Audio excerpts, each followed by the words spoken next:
Seja bem-vindo ao podcast da Terceira Igreja Presbiteriana de Cotia, uma igreja que glorifica a Deus por meio de pregações expositivas e vida em santidade. A mensagem que você ouvirá a seguir faz parte de uma série de estudos do livro Os Atributos de Deus, de A.W. Pink. Estes estudos são realizados em nossas reuniões de doutrina, que acontecem toda quinta-feira às 20 horas. Para mais conteúdo, siga-nos também no YouTube e no Instagram. Semana passada nós estudamos vocês, que eu não estava aqui, a presciência de Deus com Judá, não foi isso? E quando a gente estudou a presciência de Deus, a gente viu que essa doutrina, se mal interpretada, vai colocar Deus numa situação bem delicada, ou melhor dizendo, vai tornar Deus não Deus, porque essa doutrina diz, ela inverte as coisas e diz que Deus escolheu vocês, Deus escolheu a mim, Deus escolheu os seus filhos, porque Ele viu em nós algo que faria com que nós o amássemos. Então, por isso, Ele passou a nos amar.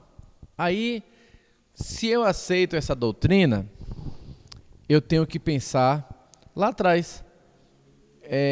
O que Jesus disse assim, Paulo falando, nós amamos porque Ele nos amou primeiro. Como é que eu considero, junto essas duas informações?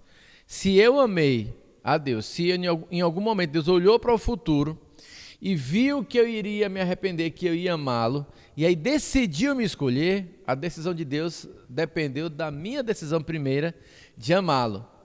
Ou seja, o texto está dizendo o contrário. O texto está dizendo, nós amamos porque Deus nos amou primeiro, ou seja, é o inverso disso. Então, a presciência de Deus, ela não é entendida se a gente não conhece e não entende as outras doutrinas, como a soberania de Deus, não é? Os decretos de Deus, a sabedoria de Deus, a bondade de Deus, que faz com que Ele escolha o homem pecador por graça, sem nenhum mérito, e quando Ele pré-ordena, Ele já pré-ordena porque Ele, na eternidade, amou primeiro, porque Ele na eternidade escolheu primeiro, para depois Ele trazer esse homem à existência e fazer com que esse homem se arrependa. O Pink vai lembrar vocês, espero que vocês tenham visto isso na semana passada, que quando na Bíblia aparece a palavra presciência, ela nunca está associada ao comportamento. Então, quando Deus diz assim que que Ele escolheu, e quando a Bíblia diz que Ele ao que Ele tinha pré-conhecido, esse pré-conhecimento de Deus não é o pré-conhecimento das suas obras, das coisas que você faz, mas o pré-conhecimento de quem você é. E quem você é no pré-conhecimento de Deus? Aquele que Ele elegeu. Então Deus sabe que você vai ser convertido a Ele na história do mundo, e Ele sabe disso porque Ele decretou que seria assim, porque Ele determinou que seria dessa forma, e por isso é que essa presciência de Deus nunca está relacionada com o seu comportamento, mas está relacionada com aquilo que você é, ou melhor, aquilo que Deus fez você ser, como filho amado dele. Aí por isso que Ele escolhe a gente na eternidade, e quando chega o tempo, Ele cria o tempo, cria a história, cria tudo, e lá na história Ele aplica isso em nosso coração, e agora eu passo a escolhê-lo. Esse termo nem é bom, não é eu que escolho Deus, é Deus que me escolhe, Mas a nossa sensação é que a gente que escolheu Ele, Mas é só sensação. Quando você começa a perceber quem você era, o que você descobre que não é você que escolheu Deus, mas foi Deus que escolheu você. Mas, entretanto, o convite do Evangelho é: venha. Abandone os seus pecados e venha para Deus. Aqueles que Ele pré-conheceu na eternidade, que Ele tinha presciência, Ele já preparou para esse momento, esses vão dizer sim ao convite. Aqueles que Ele não pré-conheceu, aqueles que Ele não tinha presciência, foi porque ele não escolheu na eternidade e, portanto, ele não se preparou para isso. Hoje a gente vai ver uma doutrina que ela é pouco falada, até mesmo nos círculos mais reformados. Muitas igrejas assim acabam não discutindo muito essa doutrina, não ensinando muito, porque a princípio ela parece óbvia, mas ela é base para muita coisa em nossa vida. É a doutrina da supremacia de Deus, ou o atributo da supremacia de Deus. Deus é supremo. O que significa Deus ser supremo? Soberano? Não, soberano é uma coisa, supremo é outra. Maior de todos? Maior de todos, não é? Não só maior em tamanho, mas ele está acima de todos os outros, de todas as coisas. Então, quando a gente vai olhar para o texto bíblico, para a gente entender como é isso, o texto, por exemplo, de Isaías vai dizer que, lá no capítulo 40 de Isaías, Deus diz assim: com quem vocês vão me comparar? E ele começa a falar de uma série de coisas, da maneira como as pessoas fazem deuses, da maneira como a pessoa estabelece Deus no coração. E é interessante que ele vai falar, o próprio Isaías falando sobre isso, diz assim: olha, o homem vai para o campo, arranca uma árvore, dessa árvore ele tira uma parte para fazer lenha para casa, a outra ele joga fora. Dessa lenha que ele fez para casa, ele esquentou água, ele fez comida, ele assou pão, e aí pegou um daqueles cavacos de madeira que sobraram, esculpe um Deus e passa a adorá-lo. Percebe como, até na lógica humana, isso é ridículo? Você vai no mato, arranca uma árvore, faz um Deus para ele. Esse aqui agora é meu Deus. Eu vou servir a essa madeira. Não tem muita lógica. Quando a gente fala isso nos dias de hoje, e sobretudo na igreja, a gente sempre leva para o aspecto da idolatria. E é verdade, porque isso é uma idolatria, não é? Mas a idolatria acontece exatamente por nós não entendermos a supremacia de Deus. Se nós entendêssemos quem de fato é Deus, nós não seríamos idólatras de nenhuma outra forma. O problema é que tudo em nós é maculado pelo pecado. Então o meu sentimento, a minha emoção, o meu desejo, a minha razão, as células do meu corpo, até os cabelos que caem da minha cabeça são corrompidos pelo pecado. E por isso eu não consigo enxergar Deus da maneira que Ele é, sem que primeiro Ele abra os meus olhos para que eu possa vê-lo. É por isso que o ímpio, ele olha para Deus, como Romanos 1 nos ensina, ele olha para as coisas que Deus criou e ele não consegue, mesmo sabendo que existe um Deus que criou, ele não dá glória a Deus. Ele não quer dar glória a Deus. Essa é a acusação de Paulo lá em Romanos. Paulo diz lá em Romanos que os homens, tendo conhecimento de Deus, não o glorificaram como Deus. Não é que eles não conheciam Deus, percebe? Eles sabem que existe um Deus, mas eles não querem dar glória a esse Deus. E aí o que é que eles vão fazer?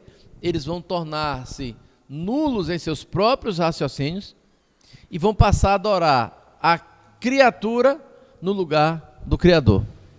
Isso é uma loucura, porque é exatamente a falta de reconhecimento da supremacia de Deus.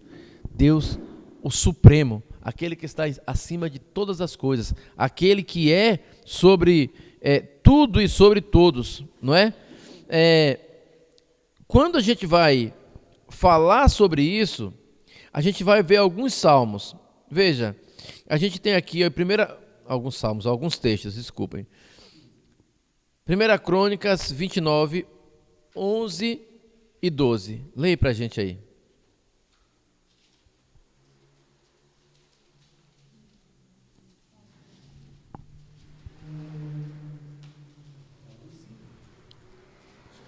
11, 1 Coríntios 29, 11 e 12. Primeiras Crônicas. Crônicas 29, 11 e 12. Desculpa, gente. 29, 11 e 12. Quem achou pode ler. Teu, Senhor, é o poder, a grandeza, a honra, a vitória e a majestade. Porque teu é tudo o que há nos céus e na terra. Teu, Senhor, é o reino, e tu te exaltaste como chefe sobre todos. Riquezas e glórias vêm de ti. Tu dominas sobre tudo, e na tua mão há força e poder. Contigo está o engrandecer e dar força a todos. Vê? Ele disse, tu dominas.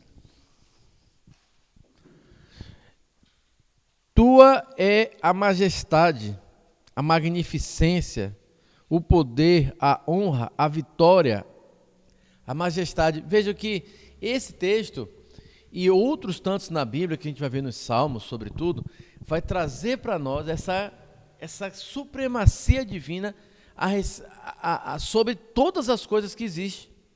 Não só sobre outros deuses que não são de fato deuses, não é? Não só sobre os homens, mas sobre toda a criação. Tem um hino muito bonito que diz assim, no Novo Cântico, no nosso cenário, né? No Novo Cântico tem, que é assim, se nos cega o sol ardente, quando visto em seu fulgor, ou seja, se o sol, quando olhamos para ele brilhando, nos cega, ele diz, quem contemplará aquele que do sol é criador? Percebe? Então ele está dizendo, olha, se o sol é tão forte que eu não posso olhar para ele que eu fico cego, como eu vou poder olhar para Deus que criou o sol apenas com o poder da sua palavra? Então esse sentimento vai nos levar para uma posição em que eu vou, ao contemplar Deus, eu vou ter a certeza de que nada, nem ninguém pode ser comparado a Ele. E veja como isso tem implicações práticas para a nossa vida. Muitas vezes, nós dizemos com os lábios, eu amo a Deus. Deus é a coisa mais importante da minha vida. Não tem nada para mim que seja mais importante do que Deus. Já falamos isso algumas vezes? Todos nós, em algum momento da vida, já falamos isso, não é? Mas na primeira oportunidade, a gente mostra que não é bem assim. Na primeira oportunidade, a gente abre mão, não é? De lidar com isso. Eu estava conversando com a Ilma aqui mais cedo, né? E nós falando um pouco sobre a questão do dízimo. E às vezes, a gente tem um dízimo, eu poderia dar o dízimo, eu poderia fazer isso ou aquilo, mas eu opto por não dar o dízimo, porque eu tenho um outro compromisso. Não é? E isso é real na vida de todos nós. Isso não é um privilégio de uma só pessoa. Nós, cristãos, enfrentamos esse dilema constantemente. Quando você tem um momento em que você vive tranquilidade financeira, você não é tão apertado com isso. Quando você tem o dinheiro certinho, está bem controlado na sua conta, na sua vida, então você não sofre muito com isso. Mas veja só, a Karen foi lá dar o dízimo. E aí, quando chegou para dar o dízimo, a Karen pegou e olhou o dízimo, aí olhou na conta dela, só tinha R$100, que era o dinheiro do dízimo dela. Aí a Karen olha para aquele dízimo de R$100 e diz assim, poxa, tem um médico da Sofia. A Sofia precisa fazer um exame, eu preciso pagar esse. Então eu não vou dar o dízimo, não, eu vou pagar o médico, porque afinal de contas a Sofia não pode ficar sem o médico, certo? Mas repara, a gente sempre que vai tomar uma atitude como essa, a gente esquece dessa supremacia de Deus. Porque tem outras coisas que certamente você podia ter tirado, que você podia ter comparado.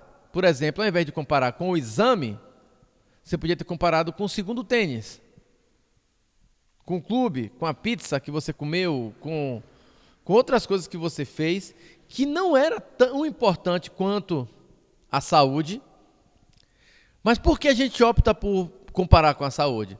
Porque a gente quer justificar o nosso coração. E nós fazemos assim. Isso não é um privilégio de uma ou duas pessoas. Quando nós encontramos as dificuldades, nós vamos problematizar e sempre vamos pegar o melhor cenário para fazer com que a gente peque, para justificar o nosso pecado. É sempre assim. Então, a gente está dizendo, olha, não vai por esse caminho. Não. E aí as pessoas, não, pastor, sabe o que é? Minha mãe casou assim, meu pai casou assim, meu irmão já fez isso uma vez e deu certo, minha tia também já fez isso. E você, mesmo que isso seja contrário à Escritura, você começa a achar exemplos de muitas pessoas que fizeram e que aparentemente deu certo, né? Para você justificar o seu comportamento. Mas quando eu devolvo a supremacia a Deus, agora eu vou olhar, peraí. Tudo bem? Aí eu vou lembrar da nossa mãe. Acho que tem uma frase que todo mundo ouviu aqui, quando era mãe, né, ou quando era filho, e agora, né, quando é pai ou mãe, que deve ter ouvido. Você não é todo mundo. Não é? Você vai conversar com o menino, meu filho, você tem que chegar no horário na escola. Ah, meu pai, mas todo mundo chega atrasado. Aí como é que você fala? Você não é todo mundo. Não é assim? Mas, quando a gente vai para as questões espirituais, a gente se esquece que a gente não é todo mundo. E que mais do que isso, Deus é maior que todo mundo e que todas as coisas. Não é? Então eu preciso entender que na hora que eu vou tomar as minhas atitudes, eu preciso contemplar a face de Deus e saber Deus é maior do que todas as coisas. Entre eu agradar a mim mesmo e agradar a Deus, Deus tem supremacia sobre o meu gosto. Deus tem que ter supremacia sobre os meus hábitos. Entre um hábito que agrada a Deus e um hábito que não agrada a Deus, eu vou fazer aquilo que agrada a Deus. Entre dizer uma palavra que agrada a Deus e que não agrada a Deus, eu vou falar aquela que agrada, ainda que essa palavra desagrade a Marinalva, por exemplo. Desagrade o Pedro. Então, se o que eu vou falar desagrada o irmão, mas agrada a Deus, então eu não tenho que me preocupar com o que eu vou falar, no sentido de que o meu irmão fique triste. Contudo, isso não é motivo para eu destratar o meu irmão, não tratá-lo com honra e decência, porque Deus manda eu fazer isso. Então, eu vou agradar a Deus, tanto no que eu vou falar, quanto na maneira de falar, porque Deus é supremo sobre todas as coisas. Vocês estão conseguindo entender? Eu estou muito calado hoje. Eu não... Tá.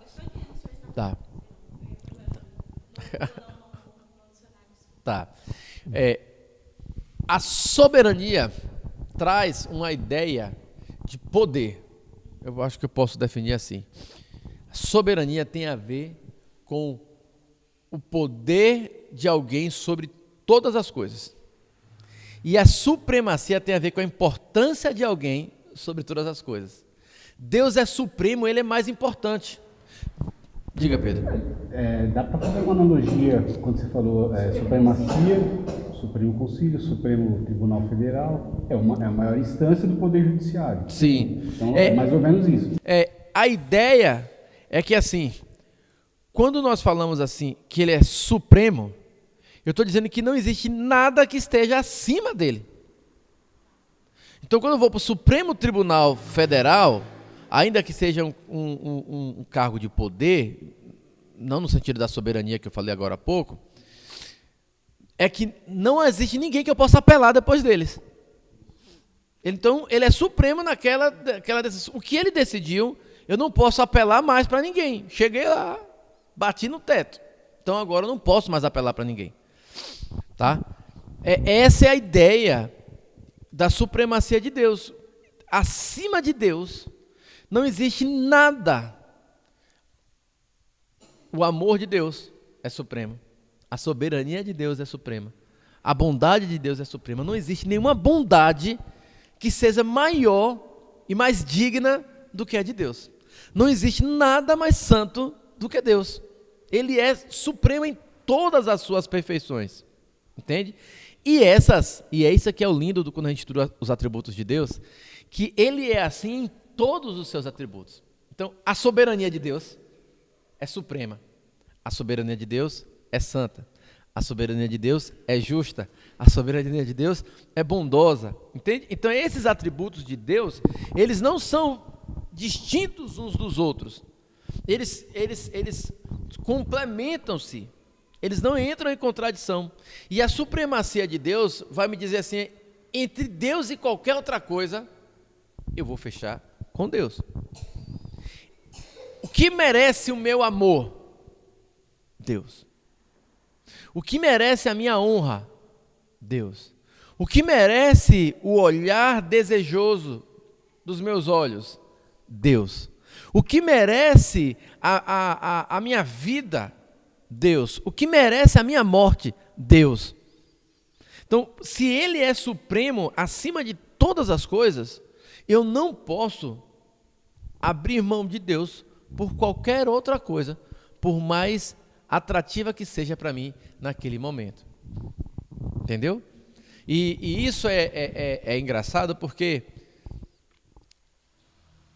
voltando um pouco na presciência, quando eu digo que Deus tinha presciência de que a Claudinha ia de alguma maneira se arrepender e por isso ele escolheu, eu estou tirando um pouco dessa supremacia de Deus. Eu estou dizendo que em algum momento Claudinha teve um pouquinho, ainda que seja um mínimo, de participação na decisão. Ou seja, eu tirei um pouquinho dessa supremacia de Deus. Eu tirei um pouquinho da glória dele, da majestade dele e trouxe para mim. Sabe? E ontem lá na reunião de oração, na Igreja Mãe, nós oramos e pedimos a Deus que nos desse um coração grato, né? Que nos ensinasse a ser gratos. Porque, via de regra, a gente é muito ingrato, não é? A gente... Às vezes a gente tem que procurar motivo para agradecer. Quando basta só olhar para a minha mão, eu já tenho motivo para agradecer. Porque saber que tem sangue correndo aqui dentro é bênção de Deus. Eu não precisava de nada para poder agradecer a Deus. Eu só precisava fechar os olhos. Eu já tinha motivo para agradecer a Deus, saber que eu tenho pálpebras e que posso fechar os olhos e que posso dormir. Então a gente orava, né, pedindo a Deus, né, que nos dê um coração grato, que nos ensine a gratidão e que Ele se mostre a nós todos os dias para que a gente entenda quão miseráveis nós somos sem Ele e quão bondoso Ele é para conosco quando nos auxilia, mesmo quando não podemos. Quando eu vejo a supremacia de Deus, desculpem, eu começo a ter um coração mais grato. Porque eu penso assim, como um Deus que é supremo se importa com um serzinho, um crentinho mequetrefe como eu. Percebe? Claudinha, sei.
Uhum. Eu entendo. Vê só, o Salmo diz assim, a minha alma tem sede de ti, não é? A gente vai ver outro Salmo dizendo assim como a corça anseia por águas, não é? Assim meu coração anseia por ti, não é? Eu estou parafraseando aqui. Em outro lugar você vai dizer assim, aquieta minha alma e espera em Deus. Todos esses salmos, o que o salmista está dizendo é assim, ainda que eu esteja em uma condição de pecado, eu tenho necessidade, eu tenho um desejo de Deus. Mas quando eu lembro, Cláudia, por exemplo, que se eu estivesse vivendo plenamente, sem nenhum pecado, quem viveu assim? Jesus Cristo. Quantas vezes Cristo orou? Muitas. Sem pecado, Cristo desejava ter mais de Cristo, ou de Deus.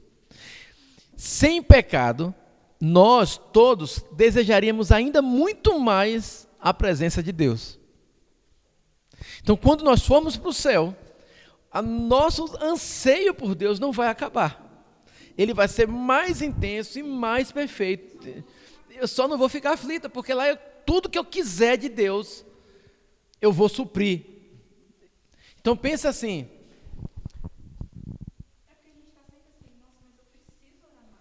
E porque você vai descobrir que quanto mais você lê, você vai perceber que não é suficiente. Porque nós fomos preparados para ter esse relacionamento com Deus nessa magnitude. Quando Adão e Eva foram criados, eles foram criados para ter Deus como ser supremo de toda a criação. Eles tinham tudo que era necessário para ter esse prazer em conhecer a Deus, em continuar, em crescer em conhecimento de Deus. Porque quando Deus fez Adão e Eva, Ele não fez Adão e Eva com um HD cheio do conhecimento de Deus. Então Adão e Eva, à medida que eles iam vivendo, eles iam conhecendo mais a Deus.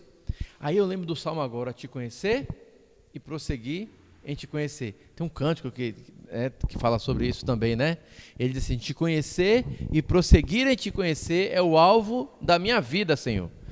Então, quanto mais a gente conhece Deus, mais a gente quer, mais a gente busca, porque a gente entende que o nosso conhecimento é em parte. Por isso a gente tem esse anseio de conhecer mais de Deus, quanto mais você conhece. Então, pensa assim. Pega essa caneta aqui, Pedro. Pena que não vai sair no podcast, né? O exemplo. Se eu pego essa caneta e entrego na mão de uma criança, a Sofia, o Gabriel, a Sara. Segura aqui, Gabriel. Descreve essa caneta para mim. Tem uma tampa. Tem uma tampa azul. Vem cá para você falar no microfone aqui para sair no podcast. Vem aqui. Descreve essa caneta aqui. Lá. Tem uma tampa azul. Dentro tem tinta. E dentro e a tampa de plástico. E que cor é o fundo da caneta? Preto. E essa cor? Azul. Tá. Isso serve para quê? Não sei. Não sabe, não é? Não. Para que, Sofia, serve?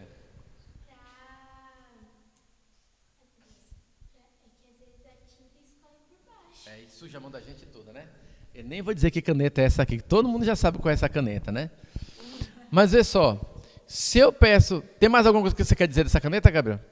Tem mais alguma coisa que você quer dizer sobre ela? Que ela escreve, não é? Tem tinta dentro.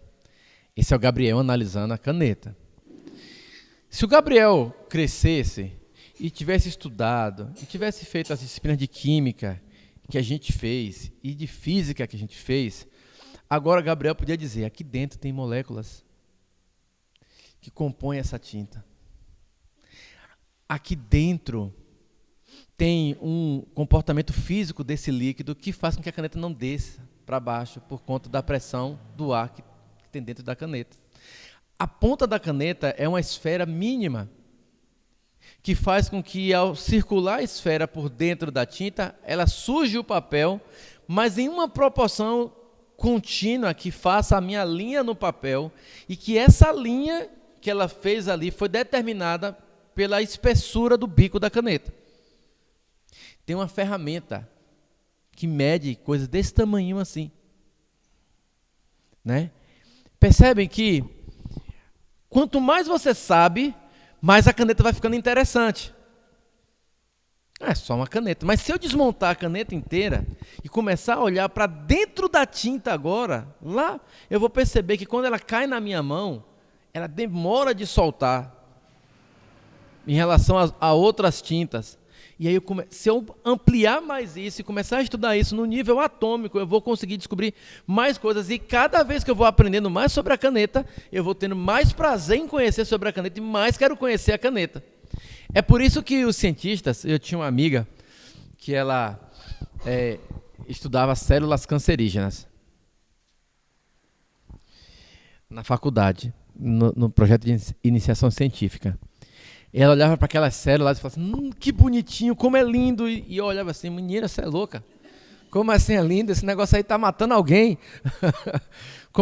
Mas por que ele acha lindo? Porque à medida que você vai entendendo o comportamento do que vai acontecendo ali, você não está pensando na doença que aquilo causa, mas é o comportamento daquela célula, do que acontece ali dentro, que torna aquilo interessante, e o movimento racional que acontece ali dentro da célula que está doente, né, e da maneira como ela vai se autodestruindo ou destruindo as outras células.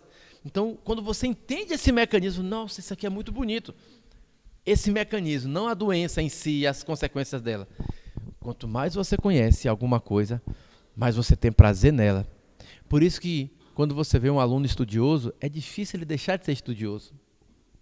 Quanto mais você estuda, mais você gosta de estudar. Quanto mais você lê, mais você quer ler, porque você vai conhecendo mais. E isso vai abrindo a sua mente, você quer se aprofundar mais naquilo. E aí, quando eu olho para Deus, aí, como a gente fala, né, lá na Bahia, pira o cabeção. Porque, veja só, se você estudar química, se você estudar aí uns 60 anos de química, né, é provável que você consiga exaurir tudo que existe aí, pelo menos conhecer superficialmente de tudo que está posto aí no mundo sobre química. Certo? É capaz que você faça aí, consiga exaurir tudo que tem de química. Mas se você estudar o Salmo 23 por 60 anos, você não vai exaurir tudo que ele tem para dizer para você. Se você se dedicar na medicina e você se formar e se tornar um médico, você pode ser o neurocirurgião mais importante e poderoso do mundo, que consegue fazer as cirurgias que todo mundo tem medo, e você vai lá e faz e consegue fazer uma cirurgia decente, bem feita, né, com os procedimentos corretos, porque você é um cara antenado, conhece as tecnologias que estão acontecendo no mundo inteiro. Você faz curso aqui nos Estados Unidos, na Índia, na África, onde tiver curso, você vai lá fazer para você estar atualizado. E você sabe, de maneira que, se alguém disser para você, agora teve uma tecnologia nova aí que surgiu, inventaram um exame novo aí o cara vai dizer, qual é o exame? E quando ele disser o nome, não, esse eu já conheço. Então não tem mais nada de novo. Com a palavra de Deus, isso não acontece, porque a palavra de Deus é suprema. Você nunca vai conseguir conhecê-la, nunca vai conseguir exauri-la.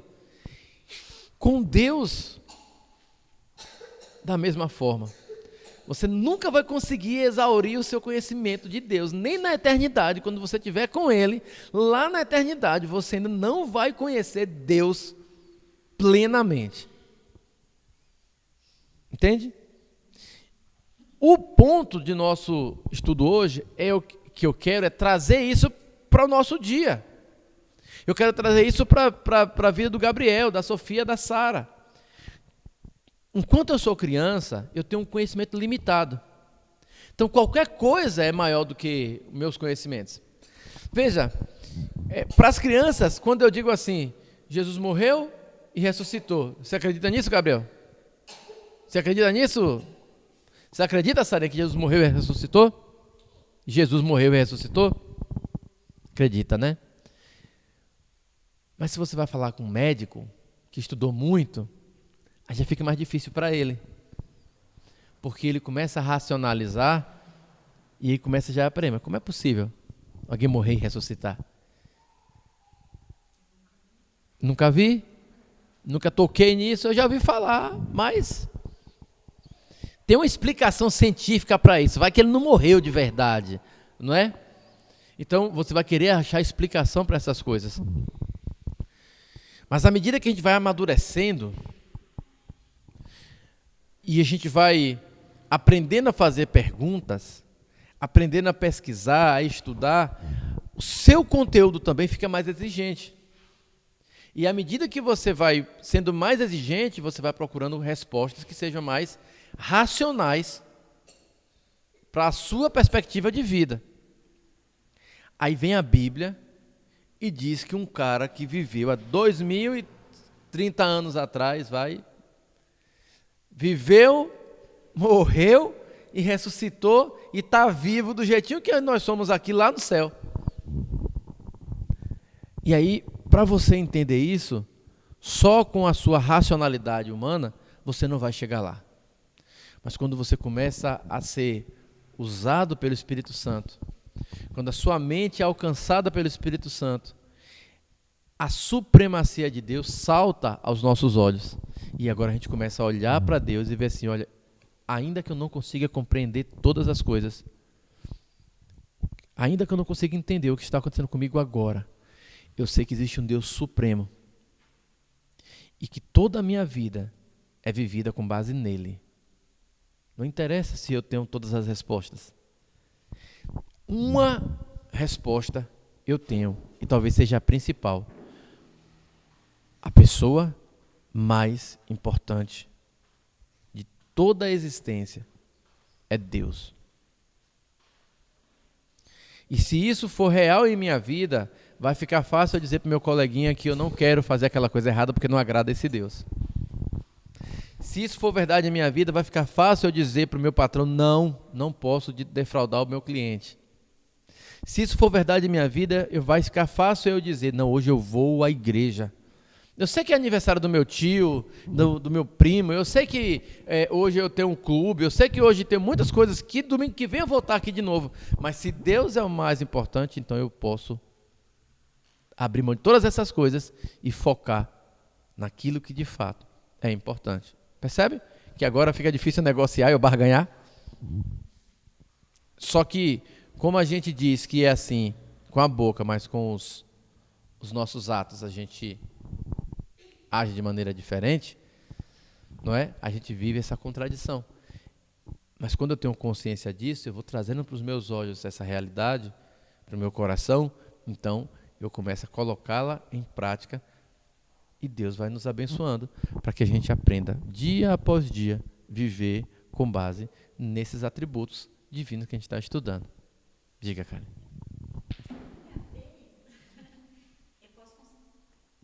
Eu posso considerar, então, que isso também é um treino diário. Sim. Vê só, Karen. Vamos voltar lá para Adão e Eva. Deus criou Adão e Eva. E aí, quando Deus criou Adão e Eva, Deus disse para Adão assim, vai lá, Adão, põe nome em todos os animais que tem na terra aí. O que isso significa? Que os animais não tinham nome. E que Adão não conhecia esses animais. Que Adão tinha que aprender. Aquele ali, não, aquele eu já botei nome ontem. Eu vou agora eu vou procurar outro, né? Mas ele tinha a memória perfeita, né? Então, não tinha bico para anotar, né? Então ele estava lá olhando para a criação de Deus e estava lá obedecendo a Deus e colocando nome nas coisas. Ele estava aprendendo aquilo. E o texto diz que na viração do dia Deus vinha lá para bater um papo com Adão. Certo? E esse papo de Deus com Adão era o momento que Adão via a glória de Deus e podia se comunicar com ele. E era aquele momento que ele tinha, embora a presença de Deus estivesse real para ele todo o tempo, mas aquele momento era um momento especial, era um momento que ele ia lá no jardim cultuar e conversar com Deus. E aprender mais sobre Deus. O que será que Deus dizia para Adão? Já pensaram nisso? O que será que Deus dizia para Adão? Eu tenho curiosidade de saber, Adão, o que Deus... o que Deus contou para você, Adão? Entende? O que Adão falava para Deus? Será que Adão tinha assuntos do tipo, olha, eu botei hoje o nome no cavalo. Aí tinha um bicho lá, parecendo um cavalo, tinha umas listras assim, eu chamei de zebra. Né? Aí tinha um parecendo um cavalo, mas era bem gordão, eu chamei de elefante. Será que tinha... Não é? Será que ele tinha esse tipo de conversa? Não é? Será que tinha esse tipo de conversa? Né? Será que Adão perguntava a Deus, como a Claudinha está falando, o senhor gostou? Posso manter esse nome? Não é? Pode deixar esse nome aí? Então assim, a gente não sabe como era esse diálogo, mas o fato é que Adão ia conhecer mais de Deus ali naquele encontro com Deus. Entende?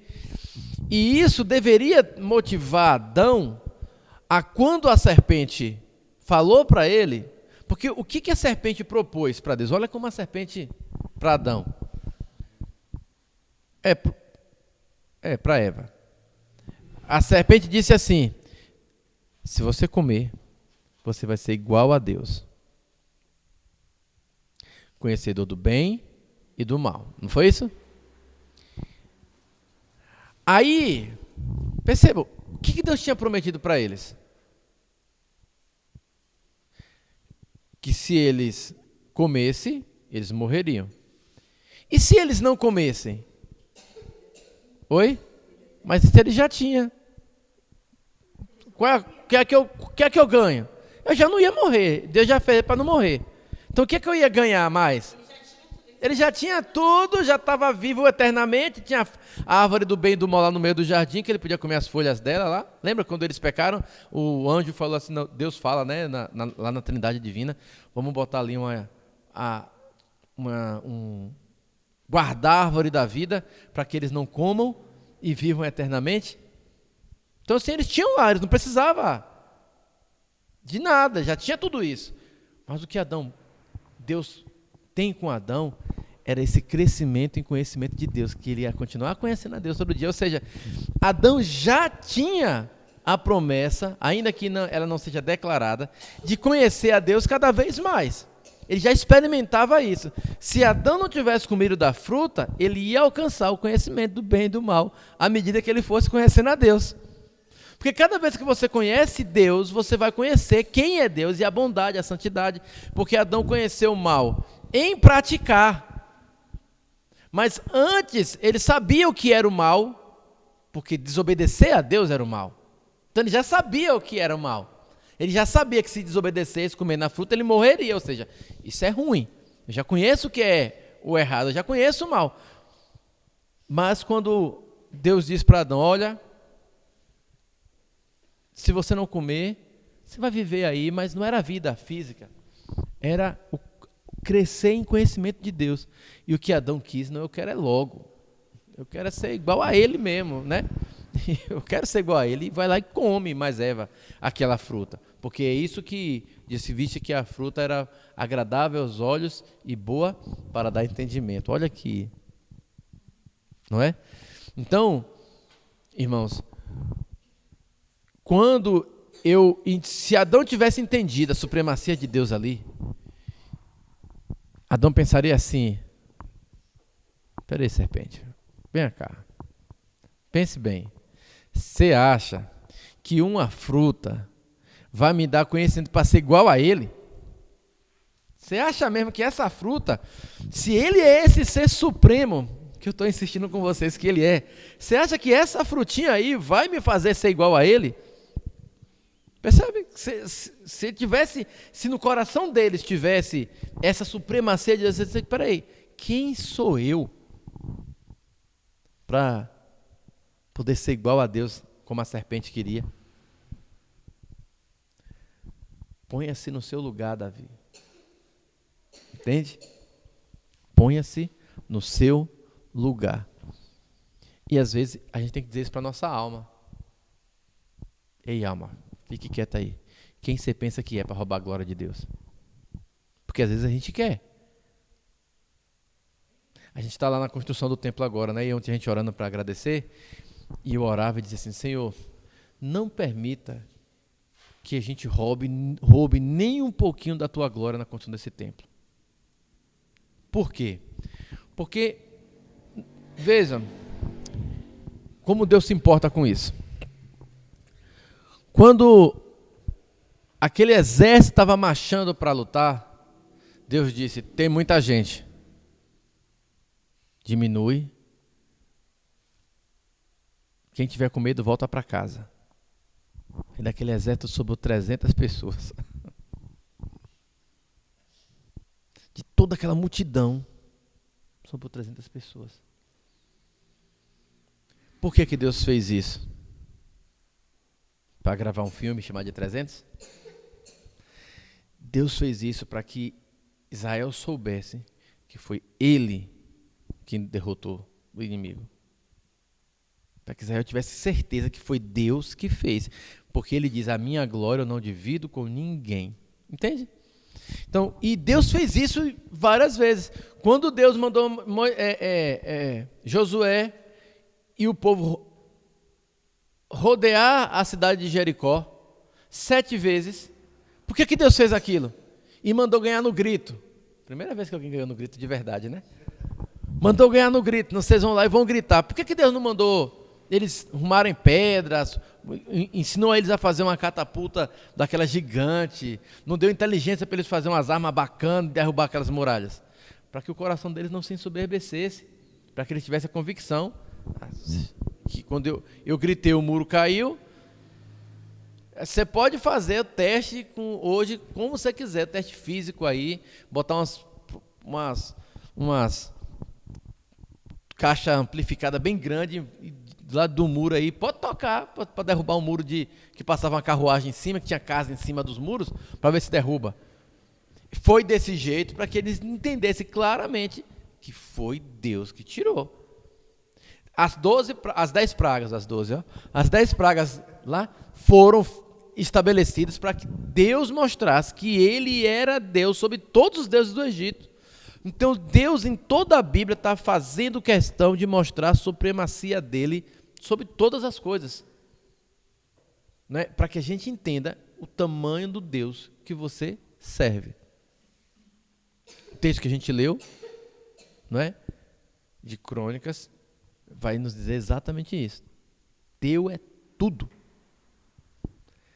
O Senhor está acima de todas as coisas. Tua majestade, ó Deus, é a única que interessa para nós, né? E se nós tivermos esse discernimento, então a nossa vida, né, tende a caminhar com mais sensibilidade à presença dele. Fala, Claudinha.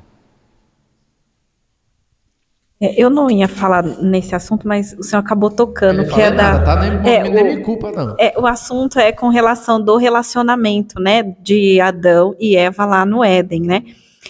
Eu ia falar da questão, assim, é muita loucura, às vezes, assim, no começo, assim, quando eu me converti, eu falei: nossa, mas é algo que eu não vejo, e assim, e para sentir, é o mover do Espírito Santo.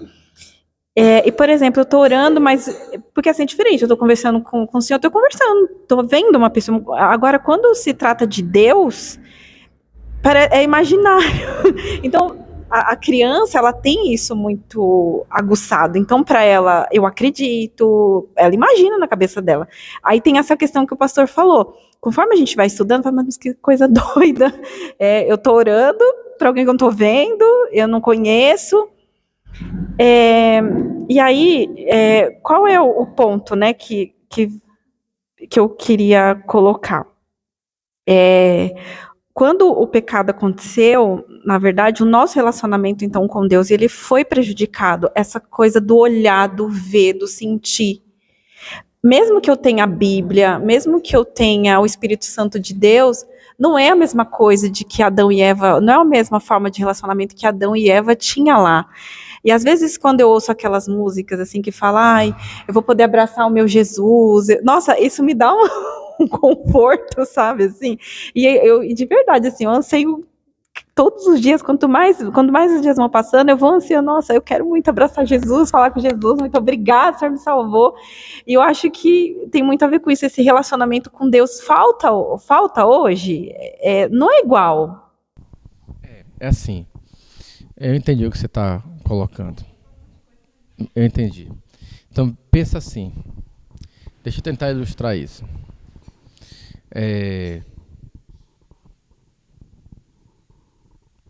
Quando Deus criou o mundo e colocou Adão nele como imagem e semelhança de Deus, a glória de Deus era refletida por meio de Adão. Então, a união entre Adão e Deus era de um nível místico, não só humano. Tinha algo nessa união com Deus que fazia com que a própria glória de Deus era revelada em Adão. Quando Adão peca e isso é manchado, a imagem de Deus em Adão é manchada, então tudo passa a ser corrompido, como eu falei anteriormente, não é?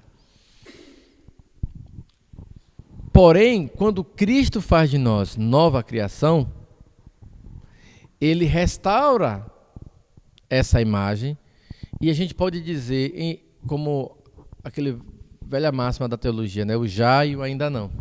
Você já é nova criação, mas ainda não é plenamente como será.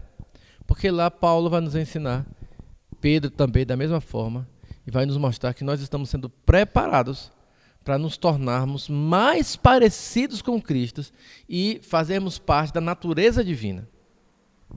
Então, quando eu olho para essa perspectiva de que essa comunhão com Deus, essa relação com Deus foi manchada pelo pecado, ela só pode ser restaurada em Cristo Jesus, porque a nossa união com Cristo permite agora que eu volte a ter comunhão com esse Deus.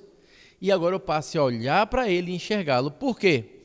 Porque antes da união com Cristo, eu olho para Deus e não enxergo Deus. Eu não consigo vê-lo, nem senti-lo. Mas, perceba, quando Jó, depois que passou por tudo aquilo, no final ele diz assim, antes eu te conhecia de ouvir falar, mas agora os meus olhos te veem. Mas ele não estava vendo Deus. Não é porque estava lá, porque o texto diz que do meio do redemoinho Deus falou com ele. Então ele não estava vendo Deus. E a Bíblia diz que ninguém jamais viu a Deus. Então Jó não viu Deus. Pergunta de acampamento, tá? Onde é que Jó viu Deus? Não é em lugar nenhum, porque Jó não viu Deus. Mas ele diz, os meus olhos não te veem. Por que os olhos de Deus, de Jó, agora viam Deus? Eu me atrevo a responder da seguinte forma. Quando Deus começa a falar com Jó, Deus diz assim, Jó, quem você pensa que é? Onde você estava quando eu criei todas as coisas? Você me deu conselho? E aí agora eu penso da seguinte forma, agora depois disso, depois desse conteúdo que Jó recebe ali, dessa dose maciça de teologia sistemática aplicada ali, agora Jó pode olhar para uma árvore e dizer, foi Deus que fez. Jó pode olhar para o mar e dizer, foi Deus que fez. Nunca mais Jó ia ver a estrela do mesmo jeito. Percebe? Que é isso que acontece quando a gente se converte. Meu pastor Glaciano lá na Bahia disse que quando ele se converteu era jovem, de 16 anos se não me engano, e aí ele gostava de ir para festa, tal, esse negócio, ele se converteu e ele tomou nojo daquele negócio da festa, não queria mais ir para a festa, aí foi para casa dele, disse que ele sentou no muro da casa dele e olhou para as estrelas, e ele falou assim, eu nunca tinha visto o céu. Entende? Porque quando você se converte, agora as escamas que o inimigo tinha colocado nos seus olhos, elas caem.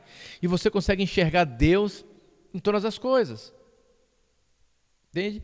Então, e o ímpio, a gente até usa com criança. Você não vê o vento, mas você sabe que ele existe, porque você sente e vê os efeitos dele. Né? A gente não fala isso com criança? Aí a gente usa. Deus é da mesma forma. Você não pode vê-lo, mas você sente e vê os efeitos dele. Então, eu não preciso ver para crer. Mas essa ilustração ainda é limitada. Porque eu tenho o Espírito Santo dele habitando em mim. Então, e o que define isso é o texto de Pedro. É Pedro? É. Que o Espírito Santo testifica com o nosso espírito de que somos filhos de Deus. É o Espírito Santo que fala para o meu espírito que eu sou filho de Deus. Se ele não disser isso, eu não vou acreditar. Entende? E vou continuar vivendo como os ímpios, como essa imagem distorcida, deturpada, sem conseguir enxergar Deus. Daí eu só consigo ver essa supremacia de Deus, na medida em que o Espírito Santo passa a habitar em mim e que agora faz a minha religação, religa a mim, religa eu e Deus. Fica melhor assim, né? E agora, ligado a Deus, eu posso sentir que Ele é real. Sem o Espírito Santo, eu nunca seria capaz de sentir a realidade de Deus na minha vida.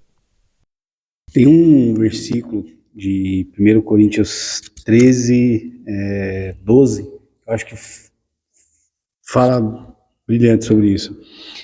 Ele fala assim, porque agora vemos como no espelho, de forma obscura, depois o veremos face a face. Agora o meu conhecimento é incompleto, depois conhecerei como também sou conhecido. Percebe? Então assim, o que Paulo está dizendo é que nossa realidade agora não é que ela é ausente de conhecimento de Deus. Eu conheço, mas é incompleto. Mas vai chegar o dia de que eu vou conhecer como sou conhecido. Assim, meu grau de relacionamento com Deus vai ser num outro nível. Mas nunca vai ser completo nesse sentido, porque Deus não pode ser exaurido. Eu vou continuar conhecendo porque Deus é supremo. Então imagina quantas belezas tem no céu. Imagina que maravilha deve ser o céu. Deus ainda é maior do que aquilo. Quando eu compreender o céu e toda a química e física, e se é que eu posso falar isso a nível de céu, quando eu conhecer tudo isso, ainda vou dizer, ainda não é suficiente para eu conhecer Deus, porque Deus ainda é acima disso aí, Ele é supremo, Ele está acima dessas coisas, né? E aí, isso vai nos humilhar, porque ao mesmo tempo eu vou lembrar que esse Deus supremo decidiu habitar em mim. Um pobre mortal decidiu assumir a forma de homem para morrer no meu lugar e ir até a cruz na morte mais vergonhosa que podia existir, para que eu e ele agora pudéssemos ter comunhão com o Pai. Isso muda tudo na maneira que eu levo a minha vida. Fala, Marina.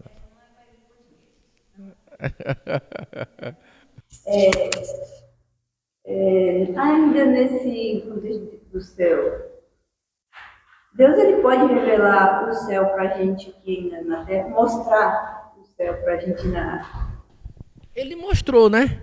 Mostrou para Paulo. Não, mas para Paulo, mas estou falando para hoje. Não sei, se Deus, poder ele pode, né? Se ele faz ou não é outra história, né? Oi? Se Deus quiser, ele mostra, né? Mas veja só, é que a gente quer ver o céu do filme da Disney.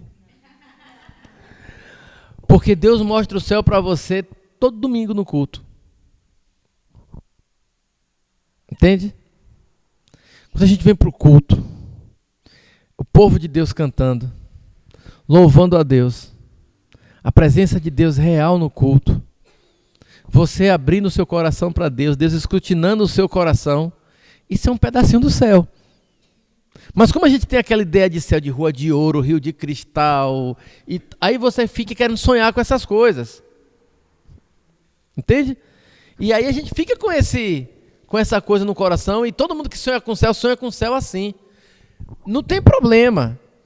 Mas quando Deus diz que vai ter um rio, um mar que tem lá, né?